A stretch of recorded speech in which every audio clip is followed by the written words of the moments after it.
बिस्मिल्लाहिर्रहमानिर्रहीम। Education help channel की जानिब से मैं अपने तमाम सुनने वाले स्टूडेंट्स को अस्सलाम वालेकुम कहता हूँ। तो स्टूडेंट्स, उम्मीद है आप सब खैरियत से होंगे, जहाँ भी होंगे अल्लाह ताला के हिफ्ज़ व ईमान में होंगे। तो स्टूडेंट्स, आज की इस वीडियो में मैं आपको साथ डिस्कस करने जा रहा हूँ इस्लामी जमहूरिया पाकिस्तान की इब्तदाई मुश्किलात, जो कि आपका सेकंड चैप्टर है, सेकंड ईयर की मुतालिया पाकिस्तान में। ठीक है, इससे पहले हमने सेकंड ईयर की मुतालिया पाकिस्तान का फर्स्ट चैप्टर डिस्कस किया, उसके शॉर्ट क्वेश्चंस किए जो इम्पोर्टेंट क्वेश्चंस थे, वो भी मैंने आपको उसी वीडियो में तफसील के साथ बताए थे। ठीक है, तो ये सेकंड चैप्टर है, सेकंड लेक्चर है। ठीक है, अगर आपने अभी तक पहला लेक्चर नहीं देखा था, उसका लिंक जो है वो मैं आपको डिस्क्रिप्शन में दे दूँगा। ठीक है, तो जो आपका बाब नंबर 2 है, उसका नाम है इस्लामी जमहूरिया पाकिस्तान की इब्तदाई मुश्किलात, यानी कि पाकिस्तान बनने के बाद के फ़ौरन बाद जितनी भी जो हमारे पास मुश्किलात पेश आई लोगों को, ठीक है, सियासी इंतज़ामी जो भी मुश्किलात पेश आई, वो सारी की सारी जो हैं वो इस चैप्टर में डिस्कस की गई हैं। ठीक है, इससे पहले चैप्टर में जो है वो हमने हिस्ट्री ऑफ पाकिस्तान पढ़ी। ठीक है, जो उन सभी वाक़यात पेश आए सारे के सारे उसी में हम पढ़े। ठीक है, और इस चैप्टर में हम जो हैं वो इस्लामी जमहूरिया पाकिस्तान की जो है वो इब्तदाई मुश्किलात पढ़ते हैं। ठीक है, और जो ये जितने भी मैं आपको क्वेश्चन बताऊंगा, ये एग्ज़ाम के पॉइंट ऑफ व्यू से बहुत ज़्यादा इंपॉर्टेंट है। आपने इन्हें अच्छी तरह याद करना है। ठीक है, कोई क्वेश्चन मिस नहीं करना है इसमें से। ठीक है, इन्हें अच्छी तरह याद कर लेना है। ठीक है, और इनको जो है वो मैंने आंसर जो हैं वो भी अच्छे लिखे हैं। तो शॉर्ट क्वेश्चन जो हैं वो पास पेपर से भी हैं कुछ। ठीक है, एक्सरसाइज के एंड में जो हैं वो भी इसी में शामिल हैं। तो चलिए स्टूडेंट्स, शुरू करते हैं। सबसे पहले हमारे पास जो क्वेश्चन आता है वो है, इत्तेहाद, यकीन और नज़्म व ज़ब्त से क्या मुराद है। ठीक है, इसका आंसर जो है वो इत्तेहाद, यकीन और नज़्म व ज़ब्त से मुराद ये है कि अवाम में बाहमी इत्तेहाद और कौमी यकजहती के जज्बात पैदा हों, वो इलाकाई, सूबाई, नस्ली तअस्सुबात का शिकार ना हो। यानी कि उसके कहने का मकसद है कि कौम में ना, यानी कि अवाम में बाहमी इत्तेहाद हो। ठीक है, इकट्ठे हों, हर मुसीबत का डट कर मुकाबला करें। ठीक है, और जो है वो एक दूसरे के साथ इत्तेहाद में रहें, कौमी यकजहती के जज्बात भी इनमें हों। ठीक है, और वो इलाकाई, सूबाई, नस्ली तअस्सुबात का शिकार ना हो। इलाकाई, सूबाई और नस्ली तअस्सुबात से मुराद ये है कि अवाम में ये ना हो तुम उस इलाके के रहने वाले हो, हम इस इलाके के रहने वाले, तुम सिंधी हो, तुम पंजाबी हो, तुम पंजाब में रहने वाले हो, सिंध में, और तुम जो है वो बलोची हो। ये चीज़ ना हो जिसे सूबाई तअस्सुबात भी कहते हैं, यानी कि तुम बलोची, सिंधी नहीं, हम सिर्फ पाकिस्तानी हैं। ठीक है, ये आती है चीज़ इत्तेहाद, यकीन और नज़्म व ज़ब्त में। ठीक है, नेक्स्ट क्वेश्चन हमारे पास आता है वो है, कायद आज़म ने तलबा को क्या नसीहत की। ठीक है, तो इसमें आपने आंसर लिखना है, कायद आज़म ने तलबा को सियासत से दूर रहने की नसीहत की। और क्या नसीहत की थी, वो ये है कि वो अपनी तमाम तरक़ुव्वत, सलाहियत तालीमी शोबे में आला दर्जा हासिल करने के लिए इस्तेमाल करें। नेक्स्ट क्वेश्चन जो हमारे पास आता है वो है, रियासत हैदराबाद दक्कन पर भारत ने कैसे कब्ज़ा किया।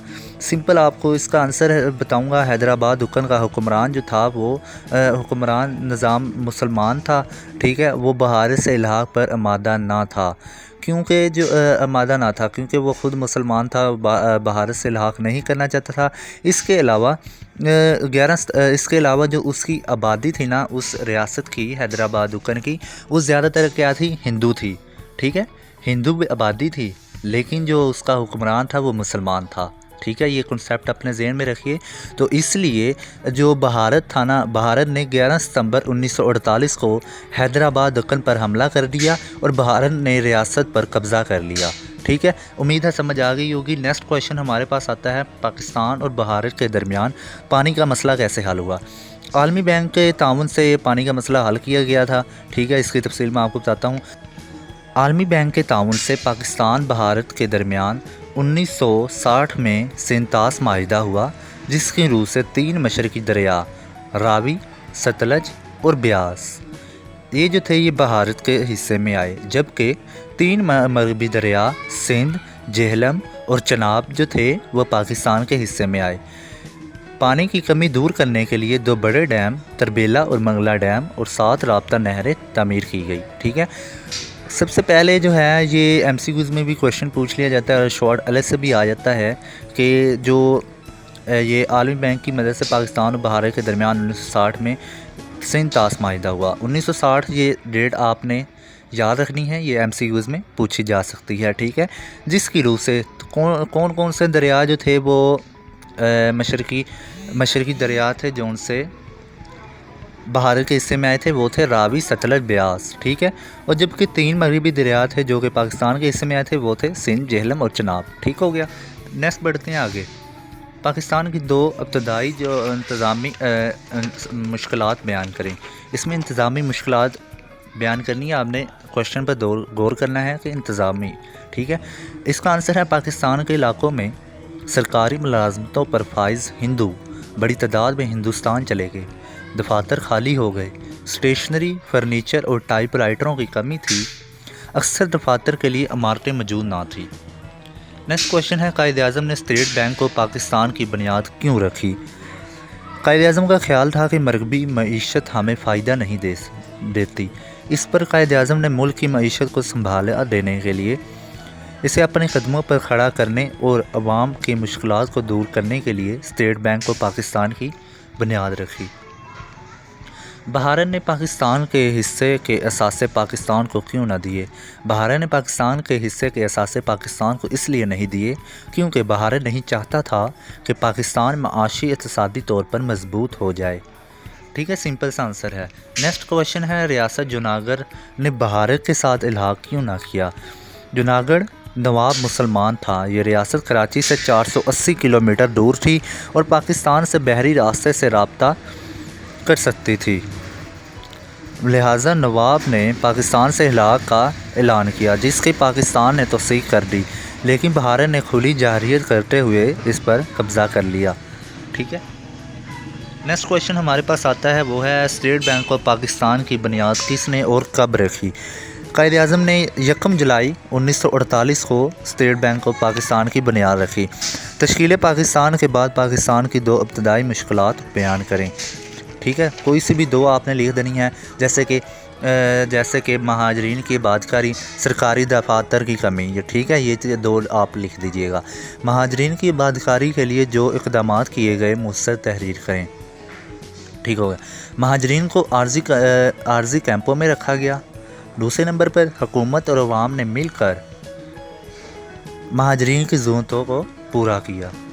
صوبائیت اور نسل پرستی سے کیا مراد ہے؟ صوبائیت اور نسل پرستی سے مراد علاقائی، صوبائی اور دیگر تعمیرات میں الجھ جانا اور قومی مفاد کو نظر انداز کر کے اپنی سوچ علاقائی، نسلی اور لسانی بنیاد تک محدود کر لینا، یعنی کہ جو ہے نا وہ صوبائی علاقائی نسل پرستی، صوبائی علاقائی اور دیگر تعمیرات میں الجھ جانے کا مطلب یہ ہے کہ وہ کہنا چاہ رہے ہیں کہ ہم جو ہیں ایک پاکستانی ہیں، نہ کہ ایسے نہیں کرنا چاہیے کہ ہم نہیں یار تو سندھی ہے، پنجابی ہے، بلوچی ہے، پٹھان ہے، ایسے نہیں، ٹھیک ہے۔ اگر ایسی عوام ہوگی، ایسے کرے گی تو اس کا مطلب ہے صوبائیت اور نسل پرستی یہاں پر موجود ہے، ٹھیک ہے۔ ہمیں چاہیے کہ ایک پاکستان بن کر رہیں، چاہے ہم پاکستان سے ہوں، سندھ سے ہو، بلوچستان سے ہوں یا خیبر پختونخوا سے ہوں، ٹھیک ہے۔ یہ صوبائیت پرستی ہم میں نہیں ہونی چاہیے، ٹھیک ہے۔ آپ کو سمجھ لگی ہوگی کہ صوبائیت اور نسل پرستی کسے کہتے ہیں۔ نیکسٹ کویشچن جو ہے وہ قائد اعظم نے 11 اکتوبر 1947 کو سرکاری ملازمین سے خطاب کرتے ہوئے کیا فرمایا؟ ہمارے لیے یہ چیلنج ہے، اگر ہمیں ایک قوم کی حیثیت سے زندہ رہنا ہے تو ہمیں مضبوط ہاتھوں سے ان مشکلات کا مقابلہ کرنا ہوگا۔ ہماری عوام غیر منظم اور پریشان ہے، مشکلات نے انہیں الجھایا ہوا ہے، ہمیں انہیں مایوسی کے چکر سے باہر نکالنا ہوگا اور ان کی حوصلہ افزائی کرنی ہے۔ اس وقت انتظامیہ پر کڑی ذمہ داری عائد ہوتی ہے اور عوام اس جانب رہنمائی کے لیے دیکھ رہی ہے، ٹھیک ہے۔ یہ ایز اٹ از آپ نے یاد کرنا ہے۔ قائد اعظم نے 11 اکتوبر 1947 کو سرکاری ملازمین سے خطاب کرتے ہوئے क्या फरमाया। ठीक है, ये बुक में आपका फर्स्ट क्वेश्चन बनता है। तो स्टूडेंट्स, अगर आपको किसी भी क्वेश्चन की समझ ना आ रही हो, कुछ भी आपको प्रॉब्लम हो, तो आपने मुझे कमेंट्स में पूछ लेना है। मैं आपकी हर तरह की हेल्प करने के लिए तैयार हूँ। ठीक है, आपने इस चैनल को सब्सक्राइब कर लेना है। बाकी भी लेक्चर मैं इसी मुताले पाकिस्तान पर अपलोड करूँगा और क्वेश्चन आंसर की सीरीज़ जो है वो मुकम्मल करूँगा। ठीक है, उसका लिंक जो है वो मैं आपको डिस्क्रिप्शन में दे दूँगा और इस PDF का लिंक भी आपको डिस्क्रिप्शन में मिल जाएगा। आपने वेबसाइट पर जाना है, वहाँ से जाकर इस PDF को डाउनलोड कर लेना है।